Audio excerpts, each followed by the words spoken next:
ပါချချက်ကြောဟုတ်လားခုမှခုကြောပါချချက်ကြောတဲ့နာမည်လေးကတော့ထူဆန်းသွားပြီအဲ့တော့ရတာလေးရောဘယ်လိုဖြစ်မလဲဆိုတော့သွားပြီးမိစမ်းကြပါမယ်ရှင်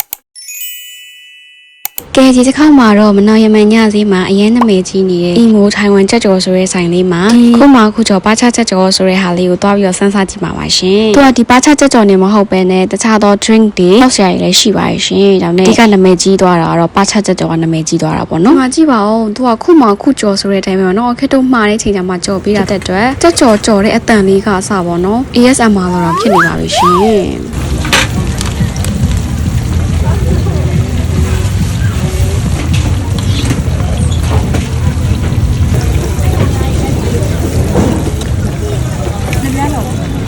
ဖြစ်ကြကြော်မှာဆိုလို့ရှိရင်အချိုနဲ့အဆက်ဆိုရင်နှမျိုးရတာနှမျိုးရှိရပေါ့နော်အခက်ကတော့အဲ့နေကအဆက်မှာခဲ့ရပေါ့နော်အဆက်ကိုဒီလိုသူကငရုတ်တီးမှုန်ကြီးထည့်တာဖြစ်ပါရဲ့ရှင်ဒီမှာပါချကြကြော်တစ်ခုဆိုလို့ရှိရင်အပြားကြီးကြီးချက်ဆိုတော့လေโอเคမျက်နှာထက်တောင်ကြီးရလို့တောင်ထင်ရပါတယ်ပေါ့နော်တကယ်လို့โอเคမျက်နှာထက်ကိုကြီးပါတယ်ကြည့်ပါအောင်အဲ့တော့ကြော်ကြော်ပြီးချင်းစားတာဆိုတော့လေโอเคလေအဲ့အရသာအောင်တခြားမသိလိုက်ဘူးပူတာဆိုတော့လေရှာအောင်မတော်တော်ပူလို့လေအရသာကိုတိတ်မရလိုက်ပေါ့နော်နောက်ပိုင်းအေးသွားတဲ့ခါမှာဖြည်းဖြည်းချင်းကြည့်လိုက်တဲ့ခါကျမှလေသူကဒီငရုတ်တီးအဆက်မုံကိုမှကြက်ကြော်ပူနေရရောဆိုတော့လေပူဆက်ဆက်နေဆိုတော့လေပို့ပြီးတော့ရတာကပူဆက်ဆက်ရတာဆိုပြီးတော့ခုရောသွားတယ်လို့ဖြစ်သွားပါတယ်ရှင် overall အနေနဲ့ပြောရမယ်ဆိုရင်8 out of 10ပေးပါတယ်ရှင်ဒီကြက်ကြော်လေးကတစ်ခုကို12000ပေးရပါတယ်ရှင်12000နဲ့ဒီရတဲ့ကြက်ကြော်အကြီးနဲ့ဆိုရင်တော့တန်တယ်လို့ပဲပြောရပါမယ်ရှင်အဲ့ဒါကြောင့်မလို့မနော်ရမညာဈေးကိုရဖြစ်ခဲ့လို့ရှိရင်ဒီပါချကြက်ကြော်လေးကိုစမ်းပြီးစားကြည့်ဖို့တော့ recommend ပေးပါတယ်နော် so bye bye see you in the next video guys အပြီးကြည့်ပြတဲ့အတွက်ကျေးဇူး bye bye